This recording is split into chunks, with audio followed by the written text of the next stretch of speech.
Wilson Chicáez, asambleísta por Creo desde la Comisión de Educación. Le hemos invitado para hablar acerca del inicio del periodo lectivo que se inició en la costa ecuatoriana y básicamente con ello queremos nosotros participar y dar a conocer lo que se ha manejado o se ha mencionado con el mismo cuando el presidente de la República inauguró ayer en horas de la mañana. Así que muy buenos días, gracias por acompañarnos. Primero su análisis en este nuevo periodo de inicio de clases que se genera ya en la costa y fue inaugurado por el presidente Correa.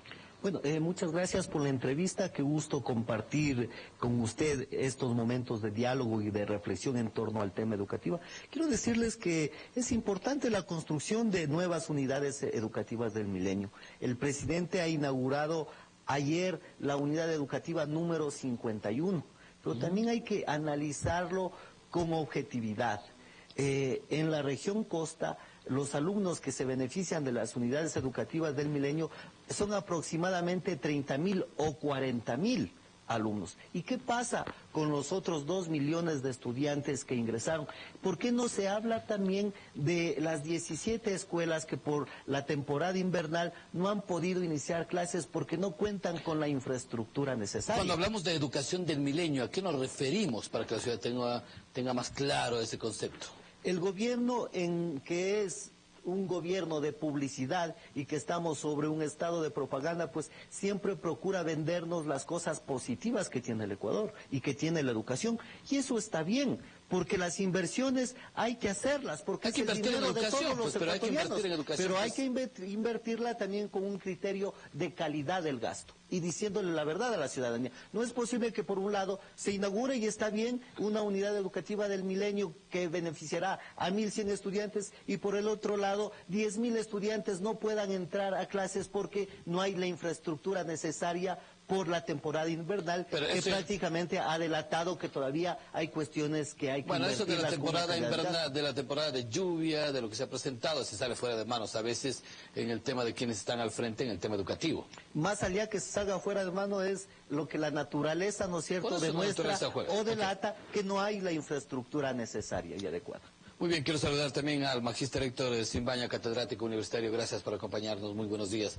En el tema educativo que estamos tratando y analizando de el nuevo año lectivo en la costa ecuatoriana, ¿cómo le mira a usted cuando se habla de una propuesta y alternativa de educación para el país?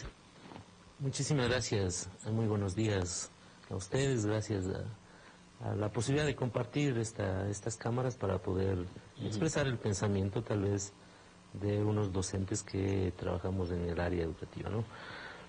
A ver, yo creo que el inicio de las clases en la costa es, desde mi punto de vista, importante, se da en unas condiciones, llamémosle, normales, ¿no?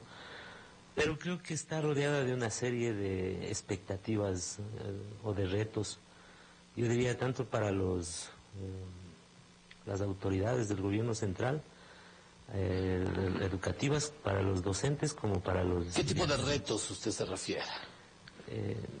Uno es principalmente este que se ha planteado, ¿no es cierto? ¿La educación del milenio?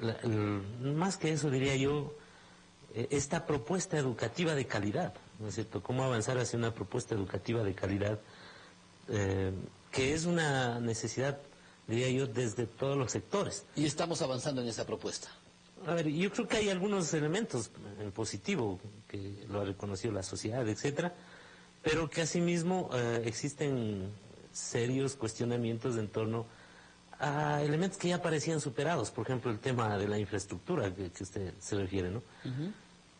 Un poco uno no se puede explicar cómo a estas alturas de la vida, ¿no es cierto?, con todo el desarrollo científico y tecnológico, todavía tengamos que acudir precisamente a cerrar las puertas de instituciones por la deficiente infraestructura que tenemos frente a la naturaleza, ¿no?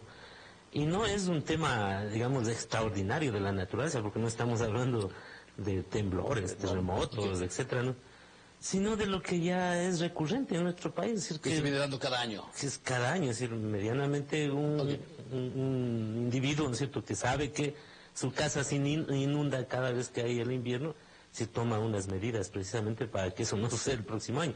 Lamentablemente, ahora tenemos que en la costa nuevamente...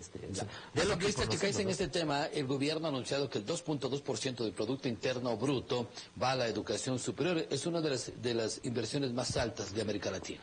Me parece importante y me parece positivo. Sin embargo, hay que hacer con un criterio de calidad del gasto, ¿no es cierto? No es posible que únicamente se segmente en ciertos lugares únicamente para vender un mensaje publicitario del gobierno de decir que la educación está avanzando, construyendo, por ejemplo, escuelas del milenio, que me parece positivo y estoy de acuerdo, pero que por el otro lado no se gaste de una manera adecuada y se construya o se rectifique o modifique la infraestructura que muchas veces está deficientemente en la mayoría de instituciones. Pero mire que se buscan alrededor de 900 unidades del milenio con una inversión de aproximadamente de 4.000 millones de dólares. Eso es parte del juego publicitario. No, porque están haciendo, se está construyendo. Mire, en 8 años de gobierno se han construido 51 unidades educativas del milenio. Eso quiere decir 6 o 7 por año. ¿Cuántos años necesitaríamos para construir esas 300 escuelas que ha anunciado? No es tan fácil, se da un paso. No es tan fácil, se necesitan algunos años. Y además, tampoco esas escuelas son producto del ofrecimiento del préstamo chino de 1.500 millones de dólares para construir e invertir en infraestructura. Y habrá que ver cuándo el gobierno chino, el Exim Bank, desembolse ese dinero. Además, hay que pensar también de que 900 escuelas pues nos dicen mediáticamente de que van a ser unidades del milenio, que van a ser prefabricadas, pero a final de cuentas no se sabe a ciencia cierta en qué plazo se van a realizar. Magister Simbaña, se habla también de que la mayoría de estudiantes buscan un cupo en las universidades del país y también buscan crear una beca en el CENESIDE. Ayer cuando se inauguró justamente el tercero bachillerato había esas ambiciones, esos sueños de los estudiantes. A ver, yo creo que el tema de debate no está por si se construye o no infraestructura moderna o escuelas del milenio. Yo creo que esa es una parte importante, consubstancial, sí, pero creo que no es la más trascendente. Porque, o sea, si nosotros pudiéramos hacer un análisis, por lo menos de lo que yo conozco, ¿no es cierto? La infraestructura educativa en nuestro país es muy deficiente. Es muy deficiente y creo que podemos verlo en los alrededores de Quito, pero también podemos verlo en los sectores rurales con mayor problema. Yo conozco, por ejemplo, solamente en Mindo me gustaría que alguno vaya a ver una escuela que se llama la Escuela Sin Nombre. No tiene ni siquiera nombre, para que ustedes tengan en cuenta, ¿no? Y así podemos encontrar varias cosas en Cayambe, etcétera, de lo que yo conozco. No conozco mayormente, no hago un seguimiento de este tema, pero de lo que yo conozco este es un asunto. Pero digo, no es el trascendente. El más importante tiene que ver con esto que se ha planteado, la calidad de la educación. Los procesos pedagógicos en el aula, que implican, ¿no es cierto?, la capacitación docente, que implican el modelo educativo en general. La vez anterior creo que discutíamos algo sobre ese tema, que implica precisamente el desarrollo de habilidades, de destrezas en el aula de estudiantes frente a una realidad concreta, que es la que se desarrolla en el Ecuador. Y esa realidad concreta es quizá la que no está siendo tomada en cuenta, incluso para este tipo de evaluaciones o para la promoción a la universidad, etcétera, ¿no es cierto? Es decir, de ahí los contratiempos que tenemos y que veíamos la vez anterior, ¿no es cierto? ¿Cómo es que miles de estudiantes terminan el bachillerato y pocos son los que ingresan a la universidad? No porque no quieren, ¿no es cierto? Yo diría incluso, muy pocos. Una ínfima cantidad, incluso postula para las becas y además tiene acceso a esas becas. Lo cual, desde mi punto de vista, es importante que existan becas, debe existir. Es que a través del examen de educación superior se busca prácticamente el buscar estudiantes, cerebros, cazatalentos, es la idea que tiene el CNSI para que busquen alternativas internacionales. A ver, es que ahí desde mi punto de vista está equivocada la política educativa. Porque nosotros no podemos ir a la casa de talentos solamente. Es decir, nosotros deberíamos hacer, de los 2 millones que hoy ingresan, por ejemplo, en la costa, a ellos deberíamos hacer todo para hacer que sean unos talentos realmente en el ámbito científico, académico. Entonces, y deberíamos darle todas las condiciones, rodearle de todas las condiciones para eso. Es decir, yo creo que los problemas educativos no se resuelven ni con 10 talentos en el ministerio o en las instituciones, sino con un colectivo inmensamente grande de individuos capacitados precisamente para hacerle frente a estas duras condiciones que en el país se desarrollan. Asambleísta, usted de la Comisión de Educación, ¿qué reformas están buscando a la ley de educación con nuevas alternativas y que ustedes van a plantear en las próximas semanas? Mire, lo que ha analizado el querido contertulio es verdad. Mientras el gobierno publicitariamente trata de arrinconarnos en el tema de la mejora y la inversión en infraestructura, hay los otros temas que no se tocan. Sin embargo, hay que también pensar que la educación no solo es el aula material, es también el ser humano. Es también el ser humano. Y por eso yo debo decirlo con franqueza que durante el proceso de evaluación de la ley de educación, durante las reuniones que se tienen con los distintos gremios, durante los actos públicos de rendición de cuentas que he realizado como legislador, ha sido una aspiración por unanimidad, sin importar si venga de la red de maestros o de la UNE, el tema primero de la revisión de la jornada laboral para los maestros, para los docentes. Vamos en el tema de reformas que van ustedes a analizar en la Asamblea en el tema educativo. Precisamente es una de las reformas de las que se han planteado. Ha sido una aspiración de los maestros decir de que durante la jornada complementaria, las 2 horas de jornada complementaria diaria que tienen que realizar en las instituciones educativas, no cuentan con un lugar de trabajo para realizar las planificaciones, preparar la materia, revisar las tareas, y que lo que tienen que hacer es pasearse o estar caminando por los pasillos porque no hay infraestructura necesaria. Y precisamente por eso hay que hacer una reforma a la ley de educación al artículo 117, que entre otras estoy preparando, para que la jornada laboral de los docentes no sean de 8 horas reloj, como establece la actual ley, sino que sean 8 horas pedagógicas, que es una aspiración de los maestros. Magíster, en la práctica, ¿es viable lo que dice el asambleísta en el tema educativo? ¿Hacia esas reformas hay que caminar o ustedes buscan algo más de fondo? Yo creo que las 6 horas o las 2 horas son consecuencia de un debate más profundo. Y es que, por ejemplo, se ha planteado o debería plantearse una reforma a la educación, a la Ley Orgánica de Educación Intercultural Bilingüe, ¿no es cierto? Un poco más integral, para partir solamente de un tema, porque podríamos demorarnos varios, ¿no?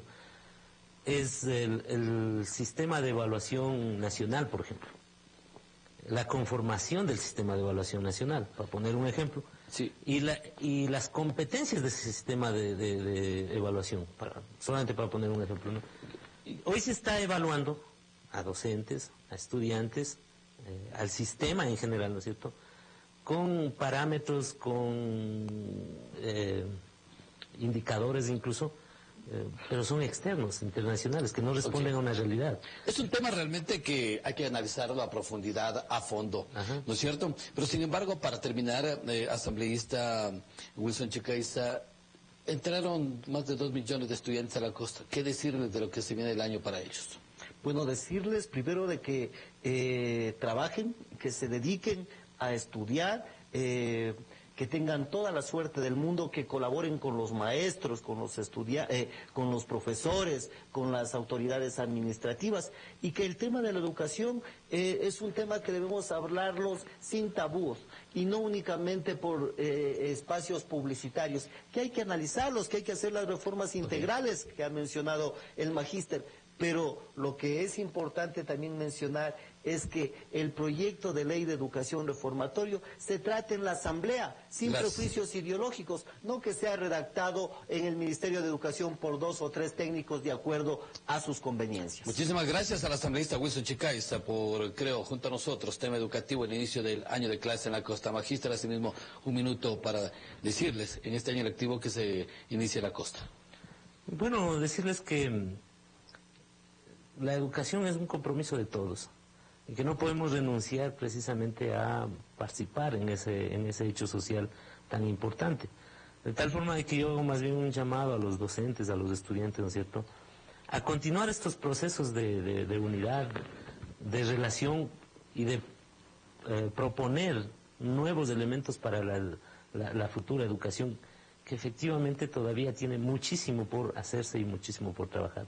Desde ese ámbito, la Universidad Central, la Facultad de Filosofía en la que yo trabajo, estamos haciendo esfuerzos precisamente para dar estas propuestas y que precisamente sean debatidas con los actores educativos, con los que hacen la educación. Muchísimas gracias al magíster Héctor Simbaña, catedrático universitario, junto a nosotros.